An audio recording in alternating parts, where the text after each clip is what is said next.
Mês de outubro, outubro rosa. Eu sou Alessandra Scatena, ao meu lado Flávio Rubira, e o nosso bate-papo é com o Dr. Fernando Tocchetti, mastologista. Tudo bem, Dr. Fernando? Tudo bem, Alessandra, tudo bem, Flávio?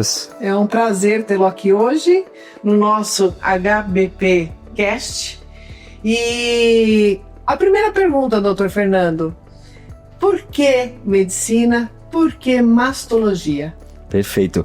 A medicina acho que teve mais vínculo com a minha, eu gosto muito de coisas mais científicas, então foi mais voltado para isso. E a mastologia, eu me apaixonei bastante pela oncologia durante a faculdade, em especial porque eu tive um tio que teve um câncer, na verdade, raro, e eu tive ali a necessidade de procurar informações, e aí que eu decidi mesmo que queria seguir na área principalmente de oncologia e posteriormente na parte de câncer de mama em especial.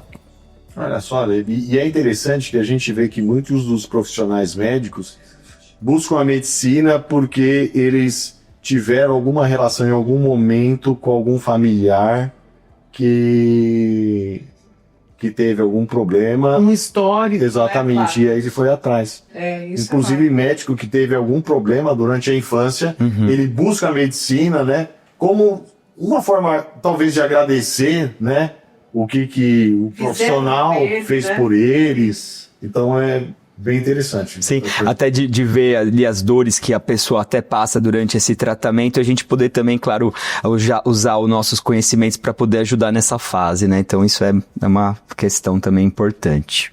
E doutor Fernando, quando procurar um mastologista? O mastologista geralmente ele é procurado quando há como a maioria das mulheres, elas passam no ginecologista para fazer a sua rotina ginecológica. Então, o grande encaminhador de pacientes acaba sendo o ginecologista, né, por conta de alterações nos exames de rotina, mas as pacientes também costumam procurar por demanda própria quando passam por algum sintoma, né, relacionado à mama, como dores mamárias, o achado de um nódulo, né, que é uma das principais alterações relacionadas ao câncer de mama, né, como sinal ou sintoma. Então, principalmente nessas condições, ou por alterações de exames que realizam na sua rotina ou por alguma alteração que elas observam nas mamas. E pela faixa etária, também tem uma indicação hoje, um protocolo para a partir de alguma idade a mulher procurar um mastologista? O que a gente tem, na verdade, é o momento ideal para se iniciar o rastreamento, né? O que é o rastreamento, né? A gente procurar aquelas mulheres que não têm sinais ou sintomas, né, de câncer de mama e levá-las para fazer os exames para confirmar que a saúde mamária está em dia. Essa orientação, ela se inicia justamente no momento em que as taxas de câncer de mama, elas começam a aumentar, que é a partir dos 40 anos de idade, na população, que a gente chama de população habitual, né? Claro que a gente tem situações que demandam que esse acompanhamento seja feito antes, né? Mas na população em geral é a partir dos 40 anos de idade, e a gente estende esse cuidado até a fase em que a mulher tem a condição de saúde, né, para que possa realizar os seus exames de rotina. Mas a gente também tem procura por mulheres jovens, né, que às vezes apresentam alguma sintomatologia, e também muitas vezes até por procura, por exemplo, porque vão fazer cirurgias estéticas para saber se a saúde da mama está também dentro da normalidade para poder fazer uma cirurgia com segurança.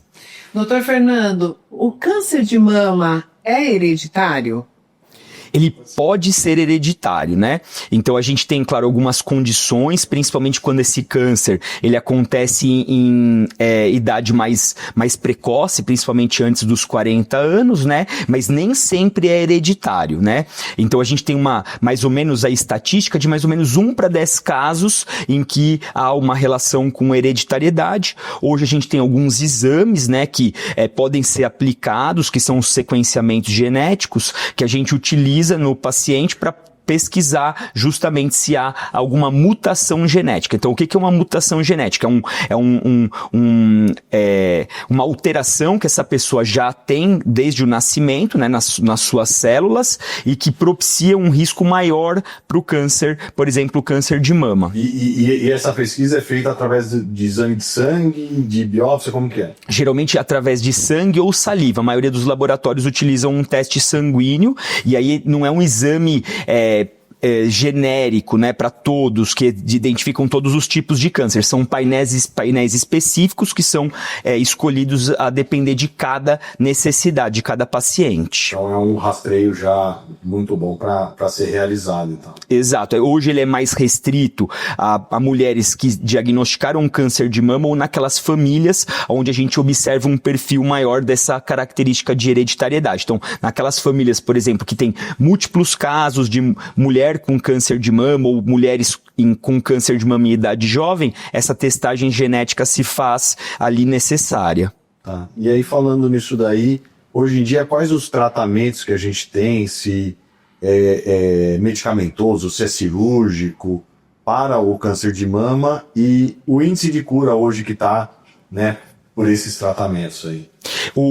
A gente fala que o câncer, né, em geral, ele é um tratamento multimodal. Então, isso que foi a grande revolução e a grande evolução que nós tivemos nos últimos tempos. Então, a gente não tem um tratamento que resolve. É a combinação dos tratamentos que vai levar justamente ao resultado que a gente espera. Então, a cirurgia, por exemplo, é uma das ferramentas, um dos instrumentos, né, que a gente tem no nosso arsenal terapêutico para o tratamento de câncer de mama. Então, o tratamento, ele é totalmente personalizado, né? Então, hoje a gente tem tipos de câncer de mama diferente, subtipos de câncer de mama diferente. Temos também tratamentos-alvo. Então, a depender do tipo de câncer, inclusive de receptores que esses cânceres têm, a gente vai utilizar ali algumas medidas que vão justamente atuar nesses alvos de tratamento, e essa escolha, ela está relacionada a diversos fatores. Por isso também a importância do mastologista, né? Que a gente, como é uma coisa bastante específica, né, bastante complexa, a gente vai analisar, né, todos esses dados desse paciente, que envolve tanto a parte clínica, exames de imagem, os resultados da biópsia, para poder justamente escolher um caminho para que a gente consiga ali na frente estar atingindo a cura. Hoje, até por conta da evolução, né, principalmente das drogas, né, dos medicamentos da indústria farmacêutica, hoje a gente tem conseguido personalizar esse tratamento e atingir taxas de cura muito altas, mas que estão, assim,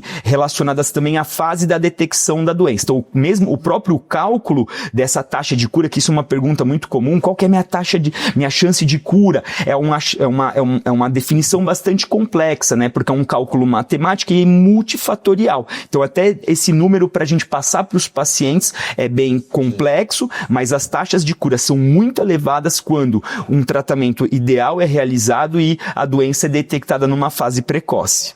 O ponto-alvo, então, né, é a detecção precoce. Exatamente. Agora, doutor, se falando de homens podem ter câncer de mama?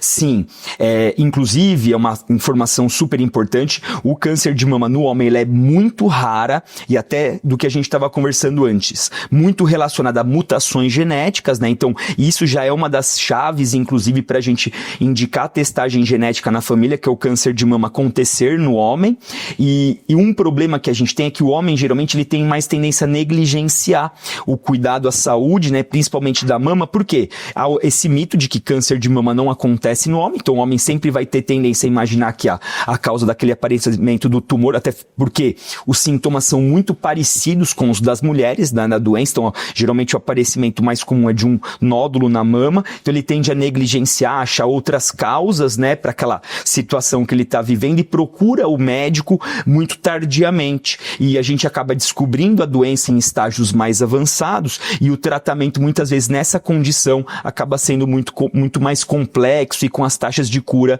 menores também. Uhum. Entendi. Pode falar, Flávio. Como que você vê hoje a parte dos tratamentos que a gente tem, parte do acolhimento, do diagnóstico, comparado com antigamente, né? muito se falou também da Angelina Jolie, né, que fez a extração, né, dos 2 seios. Hoje em dia precisaria disso? Tem já algum tratamento? O tratamento ele vem evoluindo muito, né, em relação aos tratamentos também medicamentosos, cirúrgicos, mas essa questão do acolhimento e da preocupação com a saúde da mulher, em especial o que vem após o tratamento, então coisas que envolvem aí a sexualidade feminina, a parte estética, então isso hoje vem sendo colocado muito também como importante no tratamento, né, então se antes no passado a gente tinha aqueles tratamentos que tinham muita mutilação e que isso era entendido como algo esperado para o próprio tratamento, hoje a gente vem mudando muito isso, então vem associando técnicas de cirurgia plástica, reconstrução mamária e trazendo também resultados mais adequados, com um tratamento também mais otimizado, a gente consegue reduzir os danos do tratamento, que a gente sabe que o tratamento, ele traz danos, né, futuros, mas a gente vem conseguindo, com essa personalização, trazer tratamentos que são mais assertivos, né, para a cura, mas também propiciando uma qualidade de vida melhor, que essa é uma preocupação bem grande nossa hoje, que é o que o paciente vai ter ali como qualidade de vida após o tratamento. Exatamente, tem a parte da saúde mental, né? Exatamente, a parte mental, emocional da mulher. Né? Isso, e esse acolhimento é uma coisa que a gente também coloca muito à frente, né, de tudo, porque a paciente geralmente chega fragilizada, a maioria chega até pensando que não vai ter uma solução para o seu caso, então a gente realmente recebe essa paciente ali com carinho para poder passar por esse momento, a gente deixa isso muito claro, né, a gente acaba vivendo momentos com essa paciente, também isso também acaba sendo uma coisa muito bonita da nossa atividade, que quando a gente geralmente recebe o paciente numa situação bem delicada, ela está muito frágil, ela vai vendo, né, as respostas que ela vai ganhando naquele tratamento e lá depois ela vai retornar muitas vezes com o seu tratamento feito, com a sua doença sob controle, e a gente acaba vivendo ali um novo momento, né, até que ela mesma acaba vamos dizer, se reinventando, procurando ali hábitos mais saudáveis de vida, e muitas até referem que isso foi até uma vivência que trouxe outras experiências, essa experiência, na verdade, trouxe outras condições para ela, né? Até mesmo da própria, como ver a vida, os prazeres da vida, então isso também muitas vezes traz até uma reflexão. Sim. Exato. Pode falar. Antes no Mitos e Verdades, eu queria que você falasse para nós do caso clínico que marcou demais para você. Sim. Você deve ter visto diversas mulheres em diversas situações, de diversas classes sociais, e conta pra gente um caso marcante. Eu acho que pelo menos para mim, acho que um diagnóstico num momento assim complicado para a mulher é muito mais difícil, e a gente pega às vezes carcinomas que aparecem durante a gestação. Então eu vou contar de um caso que foi uma moça jovem que foi ao consultório, a gente descobriu que ela estava com câncer de mama. Quando eu pedi os exames dela para a gente poder programar a cirurgia, ela voltou com uma notícia que ela estava grávida, e a fase em que ela estava da doença inviabilizaria até o caminho que a gente havia escolhido de início, e a gente teve que fazer o quê? Uma quimioterapia ainda durante a gestação, e aí cria toda aquela... Então pensa, né? Quando a gente já tem a doença, a gente está preocupado com a gente. Quando a mulher está grávida, ela está preocupada com 2 seres humanos, né? Que inclusive com o filho que está na barriga. Então cria toda uma ansiedade, até aquela coisa, mas eu vou poder fazer quimioterapia? Como o meu filho vai nascer? Então hoje também a gente tem todo um mecanismo que a gente consegue realizar a quimioterapia. É claro que existem sim riscos, mas a gente tem uma expectativa, né, e uma probabilidade alta da gente conseguir o sucesso daquele tratamento. A gente cria todo um caminho especial para aquela paciente. Essa, no caso que eu estou contando, retornou depois, inclusive, dos primeiros retornos, ela voltou com a filha que havia nascido, super saudável. A gente conseguiu realizar a cirurgia no momento oportuno, então tem que ser tudo muito casadinho no momento do parto, a cirurgia, um planejamento em que momento ela vai fazer radioterapia, porque alguns tratamentos são inviáveis de serem feitos, por exemplo, a radioterapia com a criança na barriga. Então a gente tem que criar todo um mecanismo ali contínuo para que ocorra o parto de uma maneira saudável, que essa mulher seja submetida à cirurgia e os complementos de tratamento posteriores. gravidez, e nesse caso a gente teve um super resultado bom, inclusive ela com a nenê dela no colo super saudável. Então isso acho que para nós é algo muito bacana, porque é esse medo, eu vou poder cuidar do meu filho, como que vai ficar o parto, ela vai nascer bem? Então a gente receber depois essa paciente com a sua doença sob controle e o nenê saudável, acho que não tem um presente melhor.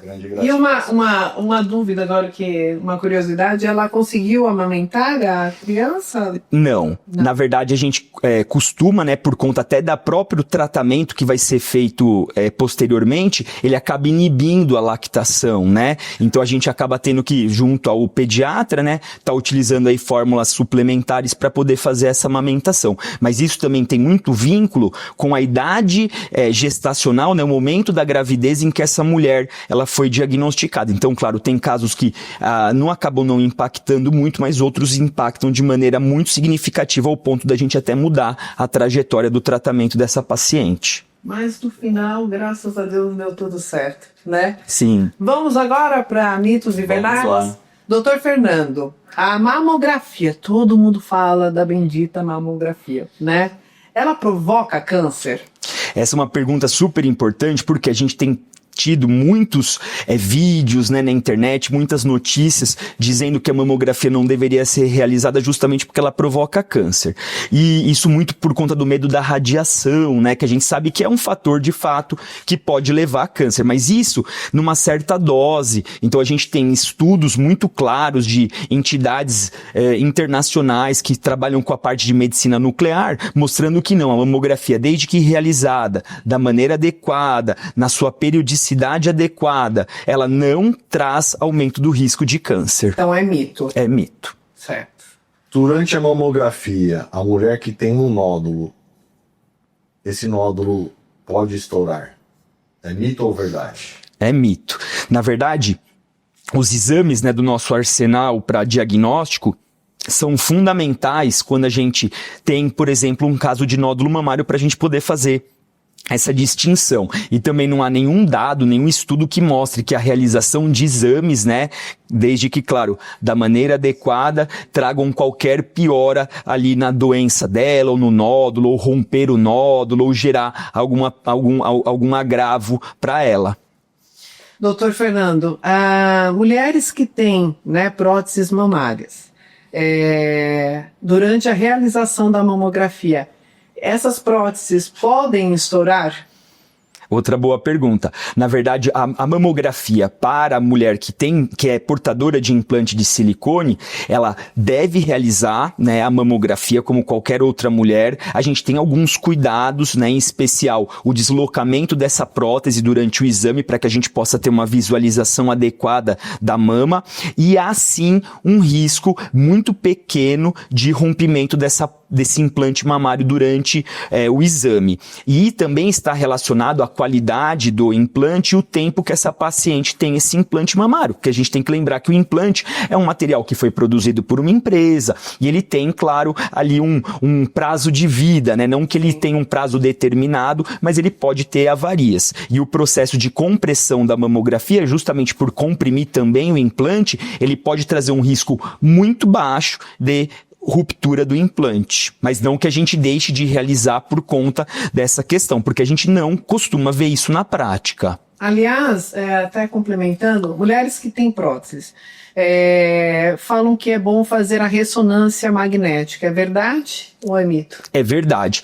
A ressonância ela tem um papel muito importante também na mulher portadora de implante mamário para a gente garantir que esse implante ele tá o quê? Íntegro. E é justamente isso. A gente vê às vezes até essa coisa do eu fiz a mamografia, o meu implante rompeu, mas muitas vezes essa mulher já estava com esse implante rompido, né? E ele acaba com, claro, essa manipulação piorando a situação dela. Então o ideal seria, assim como a gente quando compra um carro, né? A gente tem a manutenção que a gente leva periódica para confirmar que está tudo ok, o implante mamário também precisa passar periodicamente por uma avaliação. Muitas vezes o paciente que faz uma cirurgia de implante, ele acaba ou não recebendo essa orientação, ou não cumprindo ali com essa necessidade, mas o médico que faz cirurgias com implante mamário deve orientar que essa manutenção, esse cuidado com o implante tem que ser realizado. E o método que a gente chama de padrão ouro, né, é a ressonância magnética para identificação da qualidade ali do implante, a integralidade desse implante. Muito bom.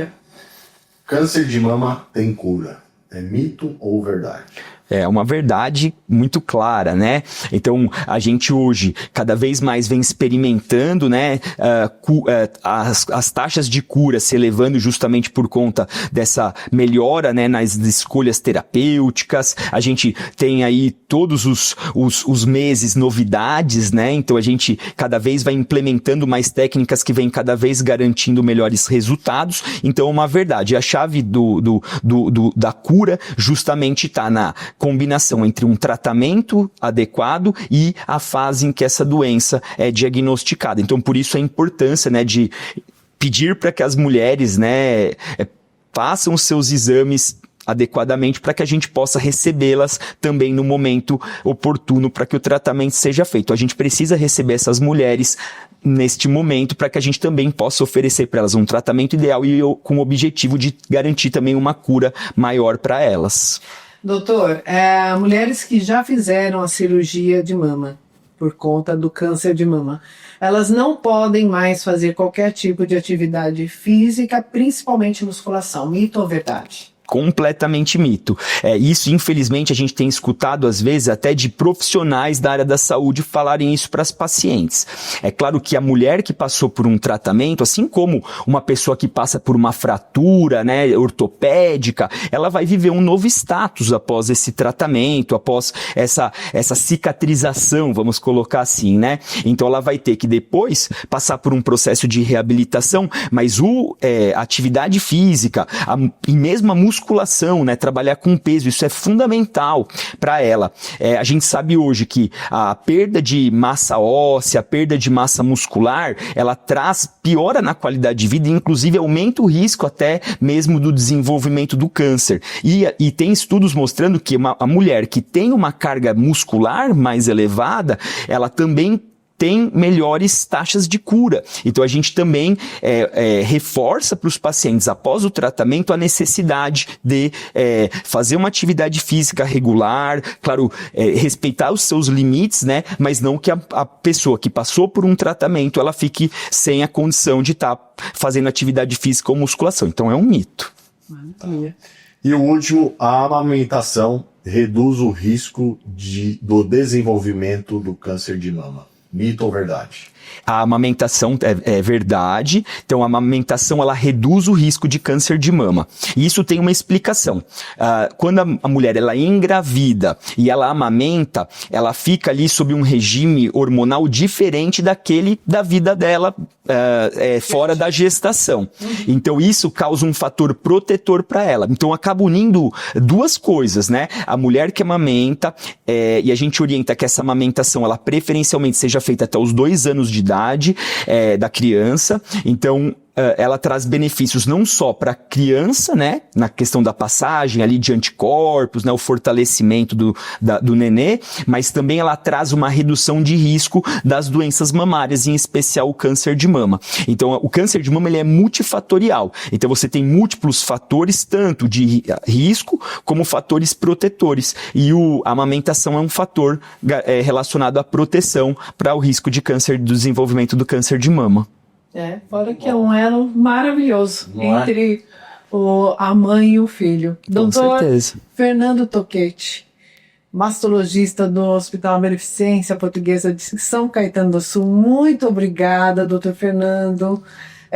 Sempre aí trazendo, né, tirando as nossas dúvidas, né, esclarecendo sobre o câncer de mama. Muito obrigada de coração. Eu que agradeço a oportunidade, gosto muito de falar dessa parte de saúde da mulher, câncer de mama, um tema que eu sou apaixonado, então sempre que vocês me convidarem, estarei aqui para a gente conversar um pouquinho. Maravilha. E o recado, eu acho que é mulheres, né, e homens. Sim. Né? Prevenção é o melhor resultado. Com certeza. Então, A gente, no ambiente hospitalar, a gente tem que sair daquela fase que procura o hospital somente para o tratamento, mas temos que partir que no hospital também se faz prevenção. Exato. Consulta preventiva, exame preventivo. Nós estamos aqui, você falando do índice de cura, né? Quando bem diagnosticado e bem tratado, e o acompanhamento, que é o caso da prótese de silicone. Então, assim, o exame também é importante para a prevenção. Sim. E a gente acabou aproveitando a oportunidade, nesse caso do implante de silicone, inclusive, para unir as duas coisas. A garantia do implante mamário está adequado e também que a saúde da mama está em dia. Então é muito importante que as mulheres procurem o hospital para que a gente possa cuidar delas. Maravilha! Esse foi mais um HBP Cast, né, o nosso podcast aí do Hospital Beneficência Portuguesa de São Caetano do Sul. Muito obrigada novamente, doutor Fernando. Obrigado. Lembrando que estamos nas redes sociais, no YouTube, sigam tanto no Instagram, Facebook, como também se inscrevam no nosso canal do YouTube. Certo, Flávio Rubira? Então até a próxima. Até a próxima. Tchau, tchau, gente. Tchau, tchau.